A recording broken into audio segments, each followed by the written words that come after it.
నమస్కారం. మన ప్రజాస్వామ్యంలో ఏ వ్యవస్థ పరిధి దానిదే అని మనం తరచుగా వింటూ ఉంటాం కదా. మరి ఒక వ్యవస్థ హద్దులు దాటి మరొక దాని వ్యవహారాల్లో జోక్యం చేసుకోకుండా ఏది అడ్డుకుంటుంది? ఈనాటి మన ఈ వివరణలో రాజ్యాంగంలోని ఒక అత్యంత కీలకమైన, ఇంకా చెప్పాలంటే ఒక పవర్ఫుల్ ఆర్టికల్ గురించి మాట్లాడుకుందాం. అదే ఆర్టికల్ 121. ఇది పార్లమెంటుకు మరియు న్యాయ వ్యవస్థ స్వతంత్రతకు మధ్య ఉన్న సున్నితమైన సమతుల్యతను ఎలా కాపాడుతుందో చూద్దాం. పదండి, డైరెక్ట్గా విషయంలోకి వెళ్ళిపోదాం. ఇప్పుడు మీకో ఆసక్తికరమైన ప్రశ్న.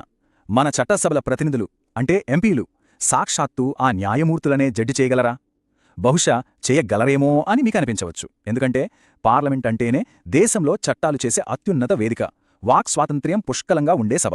కానీ ఆ స్వాతంత్ర్యానికి కూడా ఒక లిమిట్ ఉంది. ఆ లిమిట్ న్యాయ వ్యవస్థ స్వతంత్రతను కాపాడే విధంగా ఉండాలి. అదేంటో ఇప్పుడు విశ్లేషిద్దాం.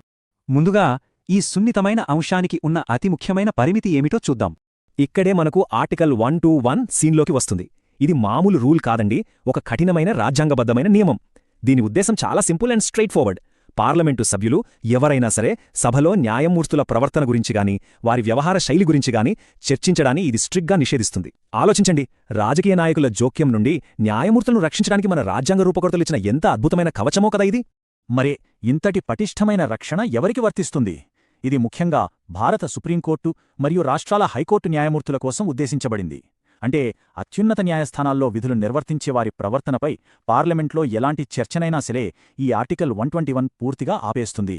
ఆ అత్యున్నత న్యాయపీఠాల గౌరవాన్ని కాపాడేందుకు ఇదొక లక్ష్మణరేఖ లాంటిదన్నమాట. అయితే ప్రతి రూల్కి ఎక్కడో ఒకచోట చిన్న మినహాయింపు ఉంటుంది కదా. ఇక్కడ కూడా అలాంటి ఒకే ఒక్క మినహాయింపు ఉంది. అవును, మీరు విన్నది నిజమే. ఈ కవచం 100% అభేద్యమైనది కాదు. కేవలం ఒకే ఒక్క ప్రత్యేకమైన సందర్భంలో, మళ్ళీ చెప్తున్నాను, కేవలం ఒకే ఒక్క కండీషన్లో ఈ నియమాన్ని పక్కన పెట్టొచ్చు. ఆ రేర్ సినేరియో ఏంటో గెస్ చేయగలరా? అదే ఆర్టికల్ 124(4)లో చెప్పబడిన ఇంపీచ్మెంట్ లేదా న్యాయమూర్తి తొలగింపు ప్రక్రియ. ఒక న్యాయమూర్తిని పదవి నుండి తొలగించడానికి సభలో అధికారికంగా తీర్మానం ప్రవేశపెట్టి దానిపై చర్చ జరుగుతున్నప్పుడు మాత్రమే వాళ్ల ప్రవర్తన గురించి మాట్లాడే స్వేచ్ఛ ఎంపీలకుంటుంది. అది తప్ప మరే ఇతర సమయంలోనూ దీనికి ఆస్కారం లేదు. బైదవే, ఇక్కడ ఆసక్తికరమైన ఫ్యాక్ట్ ఏంటంటే, మన దేశ చరిత్రలో ఇప్పటి వరకు ఏ ఒక్క సుప్రీంకోర్టు లేదా హైకోర్టు న్యాయమూర్తిని కూడా ఈ ఇంపీచ్మెంట్ ద్వారా తొలగించలేదు.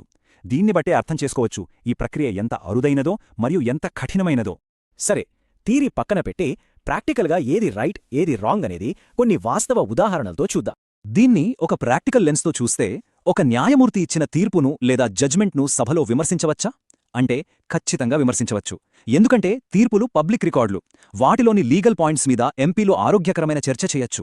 కానీ ఆ తీర్పు ఇచ్చిన న్యాయమూర్తి వ్యక్తిగత ప్రవర్తనను ప్రశ్నించడం లేదా వారి క్యారెక్టర్ని ఉద్దేశించి కామెంట్స్ చేయడం మాత్రం అస్సలు కుదరదు. సింపుల్గా చెప్పాలంటే తీర్పును పోస్ట్మార్టం చేయొచ్చు, కానీ తీర్పు ఇచ్చిన వ్యక్తిని కాదు. వాస్తవానికి మన పార్లమెంటు వ్యవహరించే తీరు చూస్తే న్యాయమూర్తుల గురించి చర్చించడాన్ని ఆల్మోస్ట్ పూర్తిగా అవాయిడ్ చేస్తారు. ఇది కేవలం ఏదో చట్టం చెబుతోందని భయపడి కాదు, రాజ్యాంగబద్ధమైన వ్యవస్థల మధ్య ఉండాల్సిన పరస్పర గౌరవానికి ఇదొక ప్రతీక. ఆ ఇంపీచ్మెంట్ లాంటి అరుదైన సమయాల్లో తప్ప మన చట్టసభలు న్యాయ వ్యవస్థ వ్యవహారాల్లో తలదూర్చకుండా చాలా హుందాగా వ్యవహరిస్తాయి. ఇప్పుడు కొంచెం జూమౌట్ చేసి అసలు ఈ మొత్తం వ్యవహారం వెనుక ఉన్న విశాల దృక్పథం, ఆ బిగ్ పిక్చర్ ఏమిటో చూద్దాం. ఈ నియమం వల్ల కలిగే లాభాలను ఒక చైన్ లాగా చూడాలి మనం. స్టెప్ 1, న్యాయమూర్తులను రాజకీయ ఒత్తిళ్ల నుంచి కాపాడటం. రాజకీయ నాయకులు కోర్టు వ్యవహారాల్లో వేలు పెడితే ఏమవుతుందో ప్రత్యేకంగా చెప్పక్కర్లేదు కదా. ఇది స్టెప్ 2కి దారితీస్తుంది. అదేంటంటే కోర్టుల గౌరవాన్ని, డిగ్నిటీని మెయింటైన్ చేయడం. ఈ రెండూ సక్రమంగా ఉన్నప్పుడే ఫైనల్గా ఎలాంటి పక్షపాతం లేని ఖచ్చితమైన న్యాయం సాధారణ ప్రజలకు అందుతుంది. ఇదే అసలైన లక్ష్యం. మొత్తం మీద ఆర్టికల్ 121 మన రాజ్యాంగంలోని 3 అతిపెద్ద పిల్లర్స్ మీద నిలబడుంది. అవేంటంటే న్యాయ వ్యవస్థ స్వతంత్రత, అధికారాల విభజన మరియు చట్టబద్ధమైన పాలన. అదేనండి రూల్ ఆఫ్ లా. ఎవరి పనులు వాళ్లు చేయాలి, ఎవరి లిమిట్స్లో వాళ్లుండాలి. శాసన వ్యవస్థ చట్టాలు చేయాలి, న్యాయ వ్యవస్థ వాటిని పరిరక్షించాలి. ఈ బ్యాలెన్స్ పర్ఫెక్ట్గా ఉన్నప్పుడే ప్రజాస్వామ్యం వర్కౌట్ అవుతుంది. ఇప్పటిదాకా మనం మాట్లాడుకున్న ఈ మొత్తం ఎపిసోడ్ని సింగిల్ లైన్లో సమరైజ్ చేయాలంటే, కేవలం ఇంపీచ్మెంట్ ప్రక్రియలో తప్ప మరే ఇతర సందర్భంలోనూ న్యాయమూర్తుల ప్రవర్తనపై పార్లమెంటులో చర్చ జరగకుండా ఆర్టికల్ 121 నియంత్రిస్తుంది. ఆ విధంగా న్యాయ వ్యవస్థకు తిరుగులేని స్వతంత్రతనిస్తుంది. ఈ ఒక్క పాయింట్ మీరు ఖచ్చితంగా గుర్తుపెట్టుకోవాలి.